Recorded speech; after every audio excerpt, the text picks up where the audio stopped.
e contra os manufaturados, isso tem muito a ver com o avanço, com a dinâmica da industrialização chinesa e com os ganhos de competitividade, como o Losado mostrou, que eles estão graduando tecnologicamente a sua indústria, o seu parque industrial. Né? Estão saindo, é muito claro, qualquer gráfico mostra isso, eles saíram dos bens de menor densidade tecnológica, escalaram rapidamente para os de maior intensidade tecnológica. Eles estão em todo o espectro industrial. Né? Eles fizeram uma coisa de uma força impressionante. Né? A diferença é que eles agora estão começando, que é o segundo passo, estão começando a formar os seus grandes gigantes industriais. Né? Ao contrário da Coreia, que já de início foi uma industrialização feita a partir da empresa nacional, né? E as empresas coreanas começaram a aparecer nos anos 70 e 80, quem é que conhecia antes a LG, a Samsung e a Hyundai e a Kia? Ninguém conhecia. Né? E se conhecesse, não comprava, exatamente. Então, hoje em dia, elas são empresas que são qualificadas do ponto de vista tecnológico. Né? O que aconteceu no atraso, voltando ao Brasil, no atraso brasileiro, é que nós, na verdade, tivemos um problema de declínio da nossa indústria exatamente no momento em que esses países que eu estou mencionando começaram a ganhar dianteira industrial. Né? Então, o esforço do Brasil não vai ser pequeno e tem que ser feito em vários níveis. Né? Tem sim que tomar providências seletivas em relação ao avanço chinês. Né? Tem sim que perseguir uma transnacionalização daquelas indústrias brasileiras que têm capacidade de fazê-lo, e isso nós temos obrigação de fazer. Nós temos sim que também, de um ponto de vista muito objetivo e certeiro, nós temos que buscar alianças nas cadeias produtivas globais. Vou aqui mencionar uma coisa. Quando nós discutimos o superávit chinês com os Estados Unidos, né, se nós fizermos uma conta pelo valor agregado, né, o superávit chinês é muito menor do que ele parece. Por quê? Porque, na verdade, a China, em alguns casos, agrega muito pouco valor. Eu vou dar o exemplo do iPad. Ela agrega, eu não sei se eu estou com o número correto, ela agrega apenas 10% do valor total da transformação industrial do iPad. Né? O resto tudo, na verdade, são peças e componentes que vêm da Coreia, vêm ali da região, vêm dos Estados Unidos, inclusive.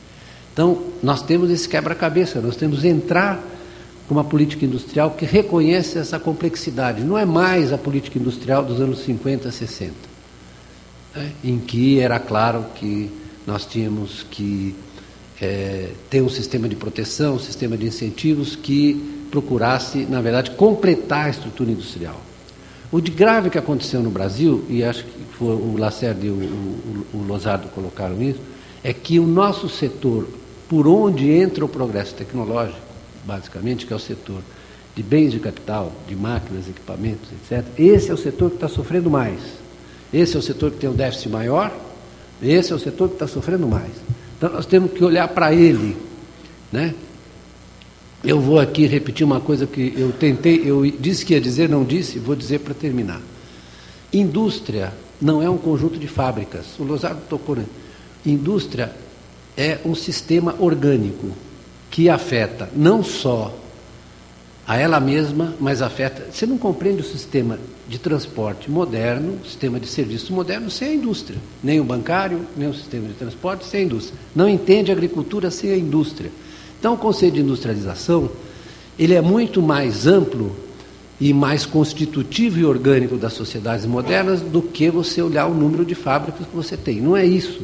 Se trata de uma inter-relação, se trata de um sistema que funciona para frente e a inovação tecnológica se dá fundamentalmente através daquilo que se chama de indústria. Então, as pessoas separam a economia do conhecimento. O que quer dizer isso? Nada, se você não tem o gancho, a pega de um sistema produtivo que seja capaz de absorver o conhecimento que você produz. As pessoas falam coisas do arco da velha, economia do conhecimento, isso é uma abstração, não existe tal coisa. Existe uma economia do conhecimento, sim. Veja a economia do conhecimento do Vale do Silício, onde é que ele engancha? Engancha na indústria de informática americana, engancha na Microsoft. Né? Essa é que é a questão que nós vamos ter que tratar. É um pouco assustador? É um pouco assustador. É difícil por causa do hiato que nós tivemos de crescimento industrial, de desenvolvimento industrial nos últimos 30 anos. Né?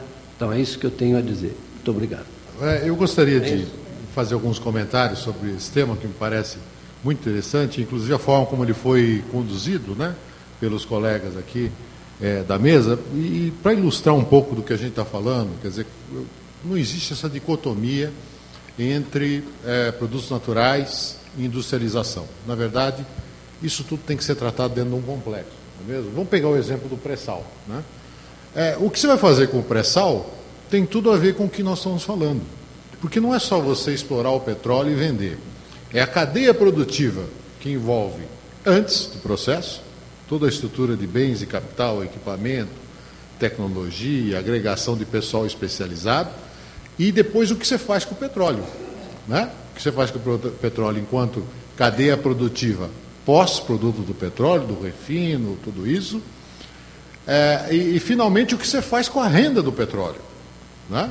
Porque, por exemplo, você pode muito bem explorar produtos naturais finitos, como é o caso dos minérios, por exemplo. A questão é quem se apropria da renda do minério. Né? Então, se a gente olhar historicamente, nós temos exemplos nos dois casos.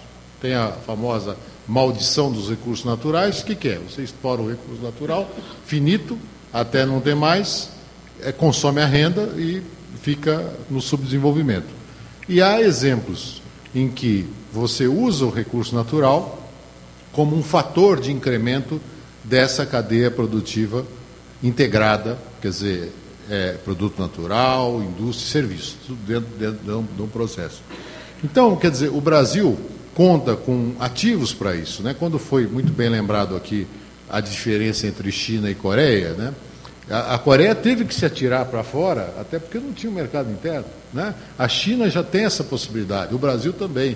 Então, o que nós temos que fazer é aproveitar esses ativos, que é a disponibilidade de recursos naturais, a disponibilidade do mercado interno, como um efeito de economia de escala para dar os grandes saltos de renda, né?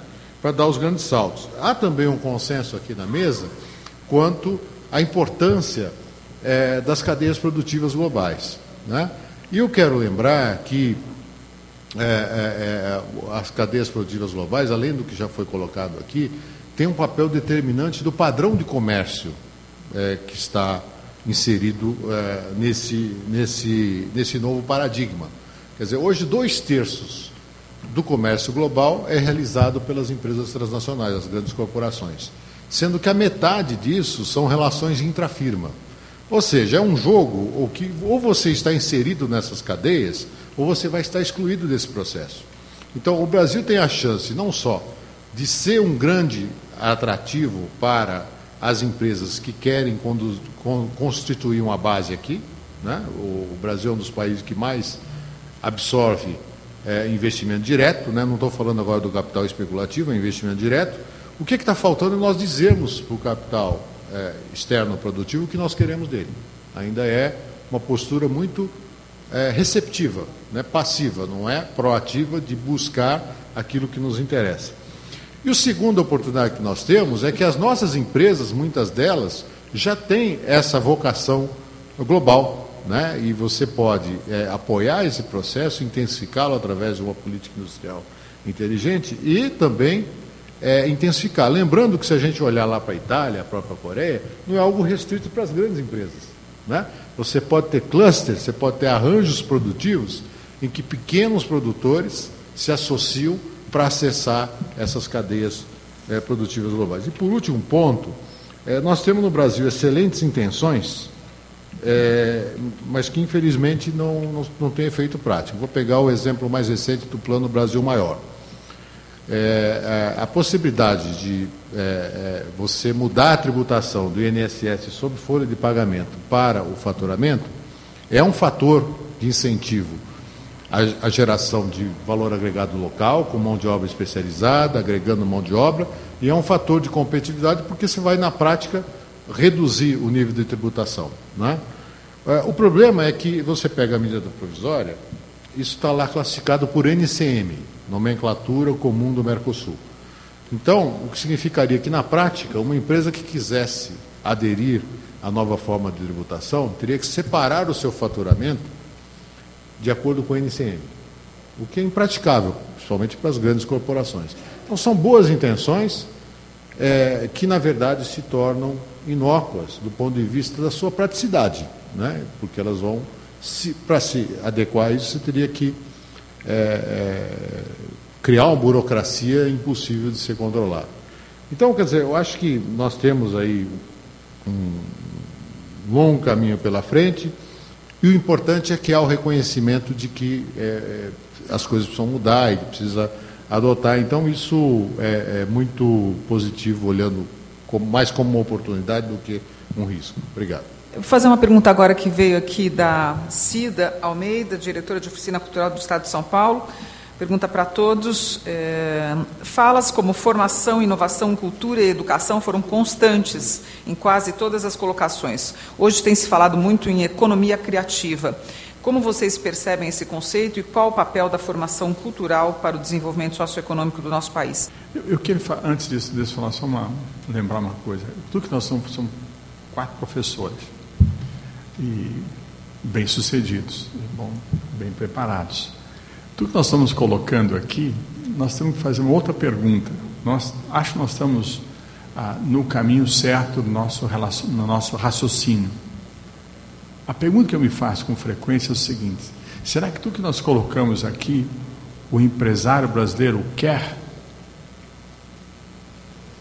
Será que ele deseja ser transnacional? Será que ele quer ser competitivo a nível global? É uma pergunta que eu não tenho resposta.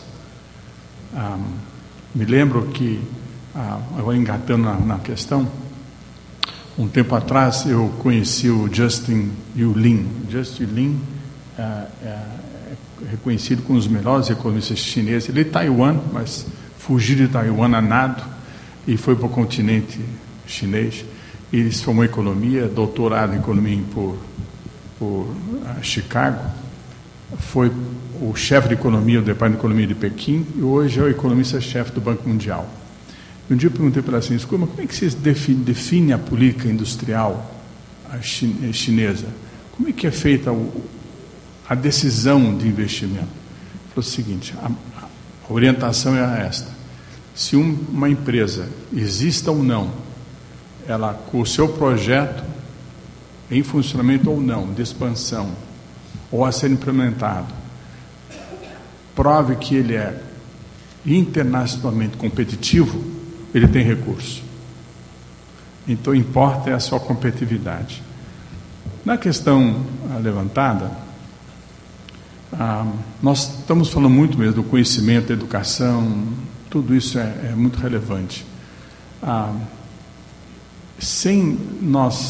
O que nós estamos discutindo aqui está embasado nessa questão da criatividade, da inovação. É extremamente importante e o Beluso falou isso com bastante rigor, que nós não estamos preparados para o que nós estamos colocando aqui, não. A nossa base é muito frágil. O nosso conhecimento educacional é muito frágil. Eu sou professor na Getúlio Vargas há muitos anos. Eu fico decepcionado mesmo com a qualidade dos nossos alunos, apesar de ser Getúlio Vargas, né? Imagine fora desse, nos cursos fundamental. Então, o nosso progresso vai ter mais resultado positivo se houver uma conexão entre o que nós estamos falando aqui da industrialização com a educação. Quer dizer, qual foi o sucesso da Coreia do Sul? Uma coisa incrível isso. A hora que se planejaram uma indústria que é operada aqui 10 anos, e já começava hoje a preparar aquela mão de obra para aquela indústria. Quer dizer, um casamento entre preparação de mão de obra e a manufatura lá na frente. Então, esse perfil nós não temos. Educação para quê? Essa é a pergunta. Para quem? Né? Tem a reformulação do nosso ensino tem muito a ver com o perfil do nosso desenvolvimento, com os desafios do nosso desenvolvimento futuro, e aí adequar a educação, né? A Índia deu o resultado, o que Nehru lá atrás definiu como educação fundamental a